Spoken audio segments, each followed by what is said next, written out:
This is Bob McIlvaine, and this afternoon we're going to talk about strategy to maximize profits in the flow and treat markets. The flow and treat markets is different, certainly, than a lot of your consumable markets, which price and delivery are important.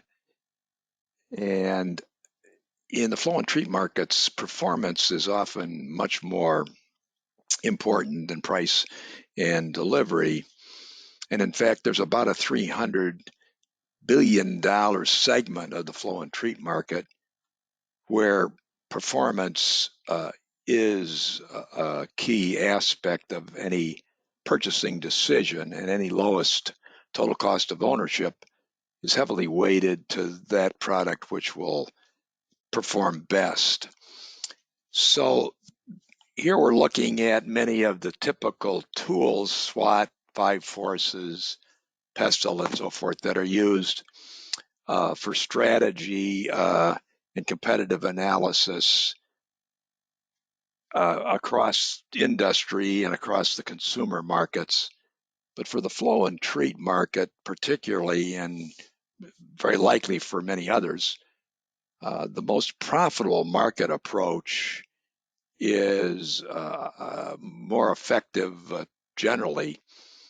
And the way this works is you first identify the most profitable market niches based on the lowest total cost of ownership for each product. And for many flow and treat companies, there are multiple products and there are many, many different processes in many, many different industries and even in different geographies. So that there's a number of niches where a company may find that it can make a higher profit than it can in others. So the determination of the lowest total cost of ownership requires finding out information about the industry and the processes and costs that are experienced in the processes and competitors. And fortunately now, with all our digital tools, we have what can be an industrial internet of wisdom, IIOW, which provides a lot of the background data. Not only can it provide all the background data, but then you can use IIOW to communicate your total cost of ownership, which may be the lowest. And therefore, if you can convince the purchaser that you have the LTCO, then you're essentially accomplishing the validation that will give you the potential for the higher margin. And we call that the LTCOV, lowest total cost of ownership validation.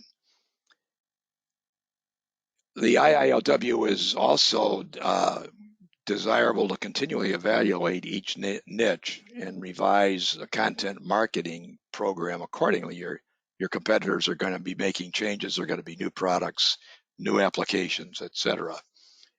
And then you develop new products based on the profit contribution from these high-performing niches. And this gives you the highest return on investment, or ROI. You actually are creating a causation loop. And if you determine that a particular niche has the lowest total cost of ownership, and then you can convince the customer that that is true, and create the LTCOV, you then have higher profits. Those higher profits can be used in part for more R&D, and that additional R&D can give you better products. The better products then give you an offering with a lower total cost of ownership, which again can be conveyed to the customer and result in higher profits. And so the causation loop continues. And I think you see this in the pharmaceutical and semiconductor industries, where there's very high R&D, very high profit margins, and it's idealistic to think that the flow and treat industry is going to achieve those levels, but they can certainly do more than they're doing. And I do think the key to it is the ability to communicate a lower total cost of ownership to the customer, because most of your flow and treat purchasers are not interested just in initial price. They're interested in a process performing as it should. And so convincing them that a new and better product will cut their costs is going to be well received. But that's the challenge, this LTCOV. And the supplier has to ask himself, what is the precise definition of the niche in terms of competitive leadership? That's important. Is this a process used in multiple industries? It may be that for cooling or zero liquid discharge, things like that, there may be multiple industries for products. A particular product has the same lowest total cost of ownership and can be validated. But determining how big that market niche is now and in the future is key. You can have the best product, but if it's not going to be a significant market, then it's not going to be adding to your profit in any great amount. And you have to certainly know the present shares of the major participants and evaluate their products to see whether it is going to be difficult to provide a product which is better. You'd want to know why those major participants are leaders now and how profitable are those niches for those leaders. So those are a lot of the questions that need to be answered. The factors that go into cost are complex, and we don't do justice to them in the media, and the suppliers have a big opportunity to see that a more detailed and validated analysis can be achieved. And you have the typical financial cost factors such as interest rates and the life of the product that's being evaluated. You've got common, certainly cost factors such as energy, cost of maintenance, and you've got product value. By here, we don't mean the supplier's product, we mean the product by the manufacturer. And if he's making a very high value product, then any loss in production or any damage to that product is particularly significant. Then there's shared product, this is supplier product features. So many of the advantages that suppliers claim are really shared advantages, that there's low maintenance by a number of the suppliers in the space. And so just having low maintenance doesn't mean you're going to have the lowest total cost of ownership. But they're unique product features that are only offered by one supplier.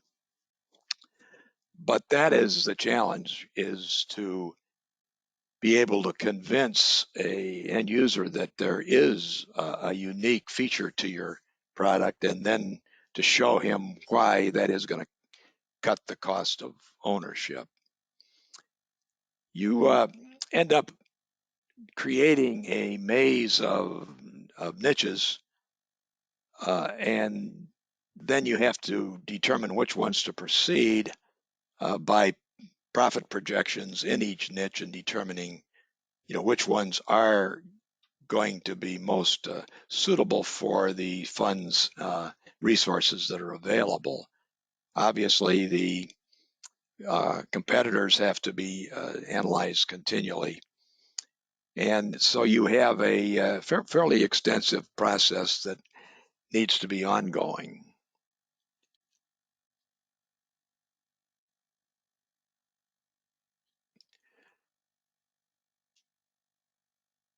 And the niches are be relatively small. In this particular case, here's a manufacturer of pumps and other flow and treat equipment. It does more than $1 billion worth of business in the flow and treat industry, but still only has a 0.2% market share. It has a slightly higher percentage. It's got a 0.4% market share in pumps, but in pharma pumps, it's got an 8% share. In rotary pharma pumps, it's got a 15% share. And for peristaltic pharmaceutical pumps, it's got a 30% market share. And then for several large pharmaceutical companies, it has a 60 or 70% shares. The most profitable market results from leveraging content marketing and lowest total cost of ownership validation in each niche. And content marketing means using all the tools to persuade the customer that you have the lowest total cost of ownership. And this is where the industrial internet of wisdom comes in. So a supplier can be writing articles, doing advertising, exhibiting. Many of the aspects on his corporate website, including blogs and podcasts, come into play, direct mail, webinars, and he can speak at various different exhibitions. But all this can be woven into an industrial internet of wisdom, which reaches the end user in a somewhat organized way so that the end user can determine lowest total cost of ownership. And so this is the challenge for the supplier, is to pull all this together in a way that he can then validate this lowest total cost of ownership. The McIlvaine company can be of assistance with what we would call most profitable market support services. We can provide the market forecasts in each niche, since we do track many different types of flow and treat equipment in many different industries in all the different countries. We also have a feel of the processes and which processes are more likely to be further utilized, and as well as a lot of the different ways that equipment and products of the suppliers go together. We can provide competitor market shares in each niche, and we can provide longer-term trends relative to these niches and to the applications, and certainly to the various different geographies around the world. And we can provide total cost of ownership insights, provide guidance in the use of the industrial internet of wisdom to achieve the LTCOV. In fact, we have a whole website with examples there. We conduct webinars, we do white papers, and we write magazine articles which facilitate the LTCOV.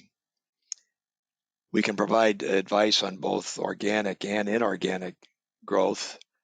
We do a lot of analysis of acquisition targets directly for the companies that are going to be making the acquisitions, but often for the financial advisors who are going to be transacting some of these negotiations.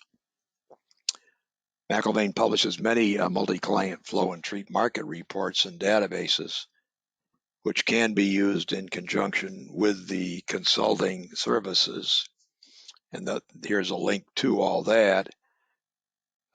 More information on this can be provided by me, Bob McIlvaine, and you can reach me at 847-226-2391 or R. McIlvaine at McIlvaineCompany.com. That's 2391. I thank you for your attention, and We look forward to talking to you in person, and have a good day.